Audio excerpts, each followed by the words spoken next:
Hello everyone, this is me साविया here। मैं आपके लिए लेके आई हूँ एक और रीडिंग जो कि होगी for whoever needs it। Topic reading का रहेगा उन लोगों के लिए जो जानना चाहते हैं कि क्या आपके पर्सन की ज़िंदगी में कोई और इंसान है इन अ लविंग वे जिसकी वजह से आपकी लव लाइफ उसके साथ इन्फ्लुएंस हो रही है, हाँ या ना। तो ये रीडिंग चेक कर सकते हो, चाहे आप इन टच हो, आउट ऑफ टच हो, रिलेशनशिप में डिलेज आ रहे हैं, चीज़ें आगे नहीं बढ़ पा रही हैं, जिसको लेकर आपको डाउट होता है कि शायद उनकी ज़िंदगी में कोई और पर्सन है जिसकी वजह से आपकी लव लाइफ इन्फ्लुएंस हो रही है। तो आप ये रीडिंग देख सकते हो।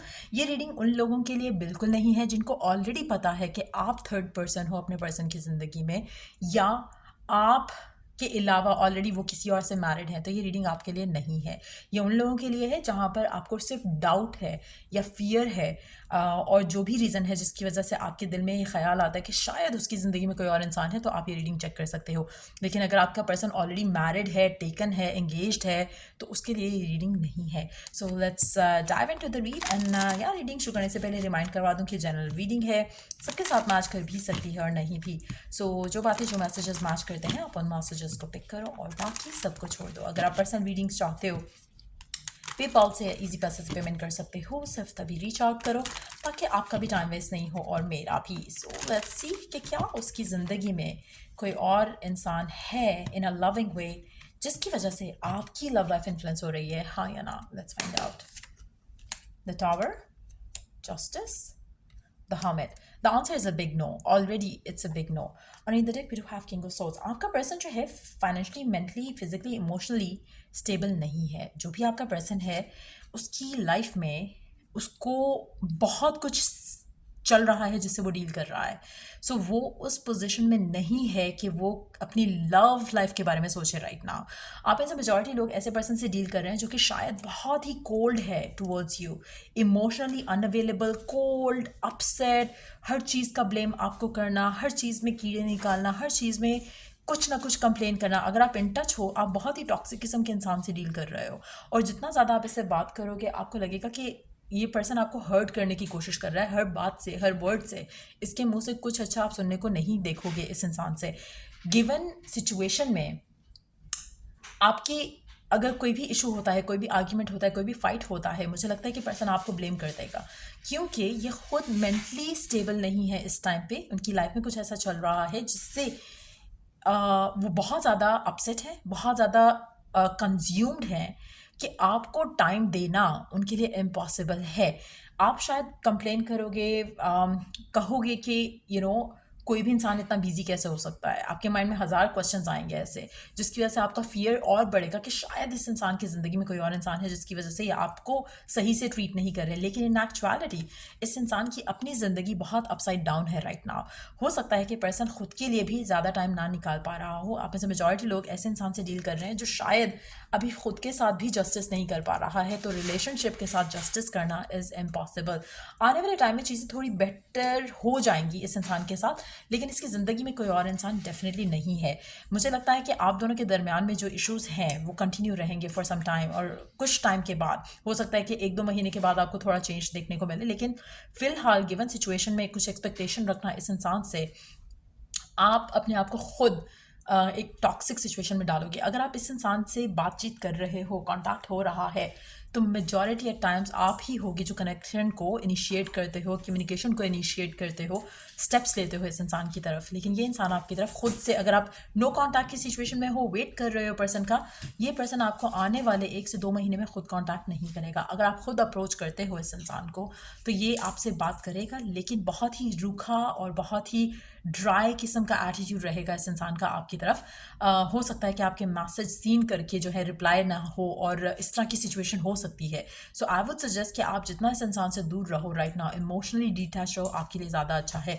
ये पर्सन फिलहाल आपकी ज़िंदगी में सिर्फ और सिर्फ negativity, toxicity, sleepless nights, anxiety जो है वो ऐड कर सकता है, कुछ पॉजिटिव नहीं ऐड कर सकता, क्योंकि ये खुद राइट नाउ उन सब से डील कर रहा है।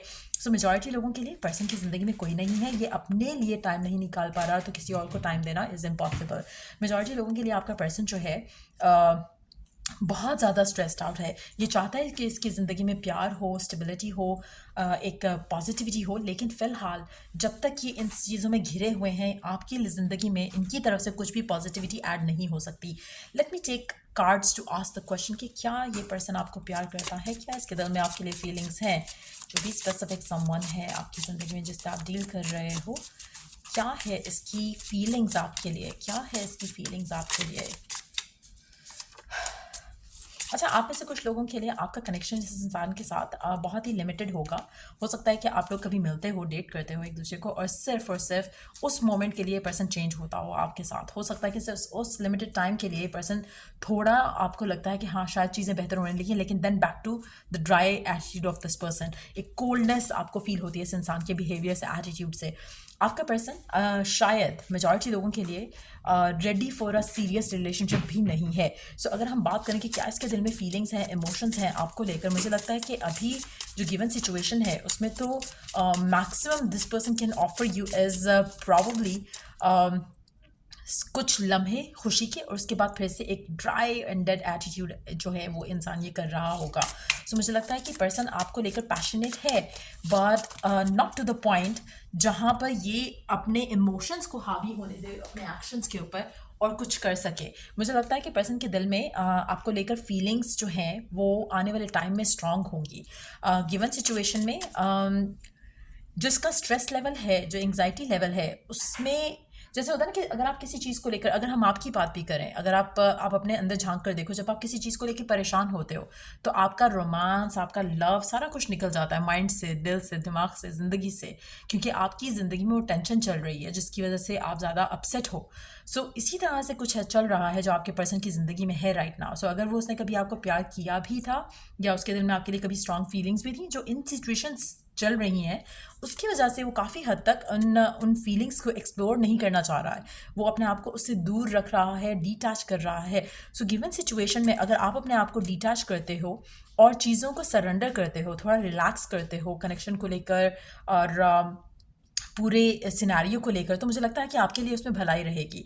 चीज़ें आहिस्ता आहिस्ता बेहतर हो जाएंगी, इसको टाइम लगेगा, लेकिन पर्सन के दिल में आपको लेकर फीलिंग्स हैं जो कि फ़िलहाल ये सप्रेस करके अपनी इश्यूज़ को डील कर रहे हैं। और हो सकता है कि अगर आप कभी ऐसी सिचुएशन में हो जहाँ पर आपकी ज़िंदगी में बहुत ज़्यादा कुछ एक स्ट्रेसफुल कोई माहौल चल रहा हो, चाहे वो पर्सनल आपकी अपनी लाइफ से रिलेटेड है, जॉब से रिलेटेड है, करंट इश्यूज से रिलेटेड है, चाहे वो आपकी फैमिली के इश्यूज से रिलेटेड है, आप भी अगर किसी ऐसी सिचुएशन में होगी तो शायद आपके लिए भी ये प्यार, रिलेशनशिप, लव लाइफ मैटर नहीं करेगी, क्योंकि you would be struggling with something of your own.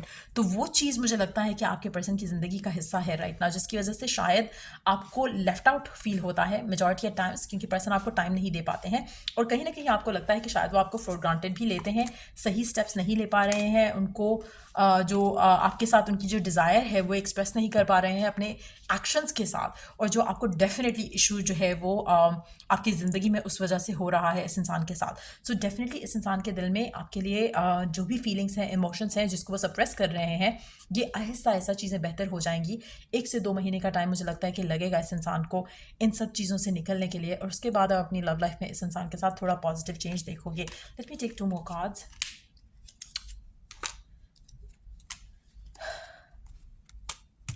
Uh, 1 से 2 महीने के बाद आपके पर्सन जो है इस सिचुएशन में होंगे जहाँ पर वो थिंक थ्रू कर सकेंगे आपको लेकर, अपनी लव लाइफ को लेकर। सो अभी जो लव लाइफ का बुखार है या एक सर पे एक सवार रहती है एनर्जी, वो नहीं है इनको फ़िलहाल। जो पर्सनल इश्यूज चल रहे हैं, चाहे वो विद इन फैमिली है, वर्क प्लेस में है, वो बहुत स्ट्रांग हैं जिसको वो डील कर रहे हैं, जिसकी वजह से आप इग्नोर्ड होते हो, आपके डाउट जो है वो फियर्स हैं वो स्ट्रांग होते हैं। अगर आप अपने आप को फ़िलहाल अपने पर्सन से डिटैच रखे हुए हो या नो कांटेक्ट में हो, या फिर इन टच होते हुए भी अपने इमोशंस को थोड़ा कंट्रोल करो, फाइट्स एंड आर्ग्यूमेंट्स नहीं करो गिवन सिचुएशन में, तो मुझे लगता है कि ऑटोमेटिकली चीज़ें आपकी लव लाइफ में इस इंसान के साथ 1 से 2 महीने के बाद जो है बेहतर होना शुरू हो जाएंगी। But at the same time मुझे लगता है कि गिवन सिचुएशन में आपके लिए पॉजिटिव रह पाना मुश्किल है, और आपके डाउट्स और फियर्स आपको बार बार तंग करेंगे, आपके माइंड में ऐसे नेगेटिव ख्याल आते रहेंगे जिसको आपको कंट्रोल करने की ज़रूरत है। बट यस, मुझे लगता है कि पर्सन के दिल में डेफिनेटली आपके लिए फीलिंग्स हैं जिसको ये साइड पे कर रहे हैं राइट नाउ, क्योंकि इनकी पर्सनल लाइफ फक्ड अप है। So you have to understand that part of it. So यार ये रीडिंग आप लोगों की अगर आपको हेल्प किया हो, गाइड किया हो, तो लाइक शेयर सब्सक्राइब ज़रूर करो। एंड या अगर आप कोई भी पर्सनल रीडिंग चाहते हो, चाहे पाम रीडिंग है, टैरो है, आप रीच आउट कर सकते हो डिस्क्रिप्शन बॉक्स चेक करके. सो या till I do the next reading, take care and bye.